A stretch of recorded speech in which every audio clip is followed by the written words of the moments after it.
ITP বা idiopathic থ্রোম্বোসাইটোপেনিক purpura নিয়ে কিছু কথা বলবো। এই অসুখটাতে দেখা যায় অনেক সময় মাড়ি থেকে রক্ত বের হয়, অনেক সময় নাক দিয়ে রক্ত বের হয়, অনেক সময় কিন্তু শরীরের নিচে চামড়ার নিচে দেখা যায় রক্ত জমাট বাঁধে। তো যাই হোক, এরকম জিনিস আমরা দেখতে পাই যে শরীরের চামড়ার নিচে রক্তপাত অথবা গাম ব্লিডিং অথবা নাক থেকে রক্ত পড়ছে, তখন কিন্তু টেস্ট করা হয়।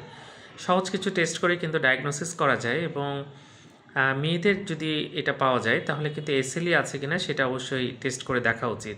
এছাড়া বাচ্চাদের 2 থেকে 6 বছর বয়সে হয় এরকম সমস্যা দেখা যায় এবং এটা কিন্তু ভালো হয়ে যায়। তো যাক, এখন কিন্তু অনেক চিকিৎসার অপশন আসছে।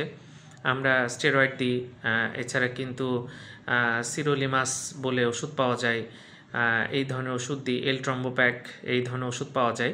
তবে এগুলো অবশ্যই একজন ভালো হেমাটোলজিস্ট বা একজন ভালো ডাক্তারের পরামর্শ নিয়ে কিন্তু দিতে হবে। কখনো নিজে নিজে এটা ইন্টারনেট ঘেটে বা কোনো পরামর্শ শুনে কিন্তু এটা চিকিৎসা করা যাবে না। তো আপনার নাক দিয়ে যদি রক্ত পড়ে, গাম ব্লিডিং হয়, চামড়ার নিচে রক্ত জমাট বাঁধে, আইটিপির কথা মাথায় রাখতে হবে এবং এটার ভালো একজন রক্তরোগ বিশেষজ্ঞকে দেখাতে হবে। ধন্যবাদ সবাইকে।